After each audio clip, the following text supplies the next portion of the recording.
Yes, I'm aware this video is way overdue, but enjoy it anyway.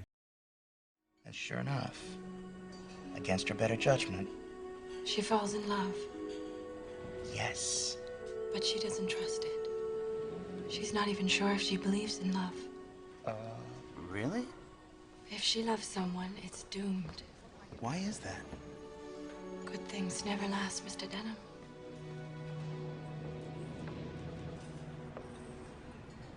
So since Godzilla vs. Kong is coming right around the corner, and since I haven't done an actual essay video in a while, maybe not at all, I thought I would change things up a bit and jump on board with one monstrous moment. I actually had to think on this as it's been ages since I've last seen any Godzilla film or any specific monster film to really comment on. We'll get to those reviews eventually, don't you worry. But I figured to try something a little bit different and choose something that was more of an impact, but also one that will always stick with me. This time we're talking about King Kong for a change, but more specifically Kong's fall. Quite possibly one of the most tragic monster deaths in cinema history. For clarity, we won't be discussing the original 1933 film, but rather using it as an example. Likewise with the 1976 version. We'll be talking about Peter Jackson's King Kong, and rather than talking about just one scene to cover this final moment, we'll be talking about the film as a whole for greater context, and how Jackson's film compares to the original as well as the 1976 remake. On a side note, I'd like to point out without getting too off track, this film is the perfect example on how to do a scene-by-scene remake when compared to other remake films. Take notes, Disney. Kong climbing the Empire State Building has always been one of the most iconic moments in cinema history, and surprisingly at that considering it's merely just a monster film. However, as I mentioned before, we won't be discussing just this scene alone. We'll be taking everything into account from the storyline that has led up to this final moment. The fall of King Kong in Peter Jackson's film is one monstrous moment that carries more emotional weight as an improvement upon the original and is my monstrous moment. Now in terms of story, everyone knows it at this point. Carl Denham brings his film crew and hires sailors to voyage over to Skull Island. The main actress Ann Darrow is kidnapped by King Kong and the rest of the cast goes on a rescue mission. Kong and Ann run over the island together. Kong tumbles over the massive log, saves Ann from the man-eater, returns to his cave with Ann. Jack comes to the rescue. Kong chases after them and gets captured. He rampages through New York City and ultimately climbs up the Empire State Building to his cornered doom. Obviously, the 1976 version follows along the same plotline, but with some obvious significant changes we won't go into. In Jackson's version of the film, this is one of the more noticeable improvements. Ann Darrow. In the original 1933 film, Ann was just your typical damsel in distress woman, didn't offer much other than to be saved by the main hero, and did nothing else other than just constantly scream whenever she was present with Kong. Hell, she was literally just brought right off the street by Carl and then moves along with everything. Not much character to her. The 1933 film always had more of a focus on the adventure, the thrill, and the spectacle with the monsters, and of course the obvious. There's obviously nothing wrong with this, but it doesn't always work for most films. Likewise with King of the Monsters. In comparison, Ann in Jackson's version is the first character we're introduced to. We're already given ample amounts of information with the first 10 minutes of this film. Ann is a performer trying to survive in 1933 New York City. She has no money, her only friend that really cared for her has to leave, and she's passed on her only opportunity to find work, but at a burlesque that she ultimately denies for good reason. Already, we are told so much about her character. She's basically alone and has no other friends to look to or care for. However, that all changes once she's captured by Kong. Now with Kong, he's why everyone came to watch the movie to begin with. Now the build up to Kong is wondrous, mysterious, and even depicts him to be a god to the natives. Even if he is worshipped as a god, he is still perceived as nothing more than a monster that everyone needs to stay away from. Kong may be the king or god on the island, but he is alone, just like a certain someone else. Throughout the film, Kong and Ann start off indifferent from one another and don't gain an understanding until after Kong saves her from the V-Rexes. Their connection is based on forming trust as time moves on,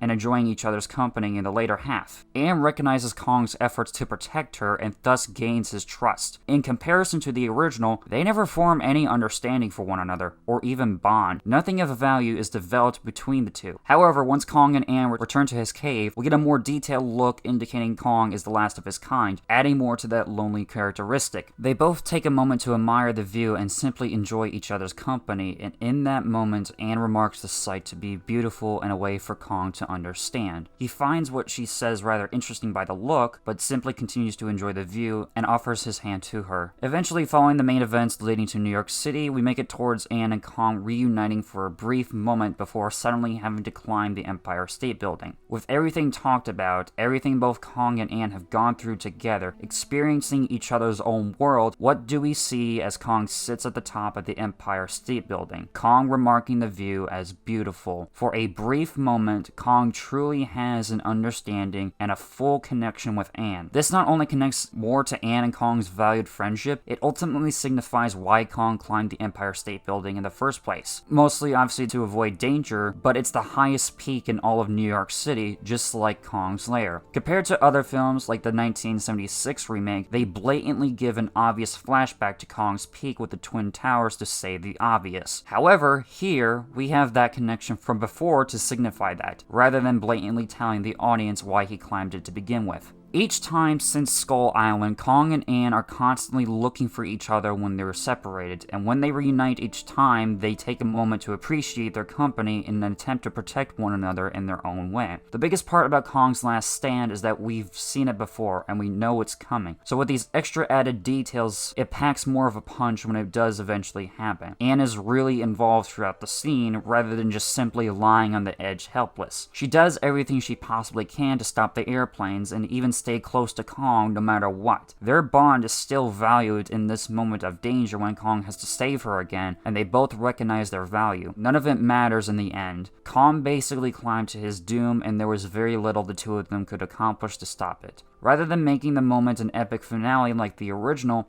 it's more somber, sad, and constantly enforcing the impact of Kong's death, even emphasizing how he is the last. Finally, when the airplanes come circling back around for the final kill, King Kong simply stands for one final roar to show how he is the king, and how he will not back down from any of this. Likewise, Anne stands between Kong and the planes for them to stop. They faintly see her in front of Kong, having some kind of connection of the situation for a brief second, as they thankfully pass by, leaving Kong to fall over and meet Anne eye to eye again. They both know this is the end, and they continue to share their company one last time, so that maybe they'll make it after the planes are gone.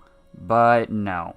Another plane comes back around to finish the job and really enforce that it's over and there will be no happy ending. An absolute fuck you to the audience and our characters. Finally, after Kong gives up, he faces his death as he looks Anne in the eyes one last time, comforting him as he slowly slips away from her. Even the music punches more into the emotion, marking this last moment as a tragedy to Kong's death, rather than a simple epic finale like the original. Kong's fall here is more graceful and somber and overall tragic, with a slow rotation watching him fall. Compared to the original, however, Kong's fall is more blunt, laughable, and violent even, with his fall off the Empire State Building like a ragdoll. They were really honing in on the defeat of the monster as this final epic with very little consequence. The monster is killed, everyone is safe, and the woman is saved. But not in Jackson's version. There's more to Kong's death. Kong's kind is now extinct. Carl Denham will more than likely face prison for Kong's rampage, and Anne is ultimately left alone. Not even Jack's company as a phony lover could come close to her friendship with Kong. Truly a sad ending, but a very well-earned one. Now, Jackson at one point considered creating an alternate ending where Kong lives and is taken back to the island. Obviously, this didn't make it to the final cut, or even filmed or anything like that, in order to remain faithful to the original 1933 film, but it was included in the Xbox game adaptation as a bonus. Even without Jackson's version, I still had sympathies with Kong growing up, since I myself always rooted for the monsters to win and enjoy the spectacle. But the improvements made in Jackson's version were significant enough to improve upon the original and even stand on its own. This is why I chose this one scene, with everything leading up to it, as my one monstrous moment. Not just with Kong himself, but as well with Anne. Anne is ultimately left where she originally started off, alone, on her own, and without a close friend. And of course, the death of Kong leaves off with the iconic line, "It was beauty killed the beast. King Kong went through it all up to his death for the protection and valued friendship for Anne. The 2005 King Kong ultimately adds more to the original based on its message and story, the ambitious, blind greed of man in an attempt to make fame, the extinction of a species altogether, and a close, loving friendship ultimately lost. Nothing lasts forever, just like Peter Jackson's career. Since Lord of the Rings, I truly believe King Kong was Jackson's last run, and it was a great way to end it off. The story of King Kong will always stand to be an icon to both pop culture and cinema history, and one who would rival the same status as Godzilla that everyone will forever recognize. That was my one monstrous moment, and for that, I look forward to witnessing Godzilla and Kong fight for the first time in 60 years. I'll catch you crazy fuckers later. We're on a journey to the end.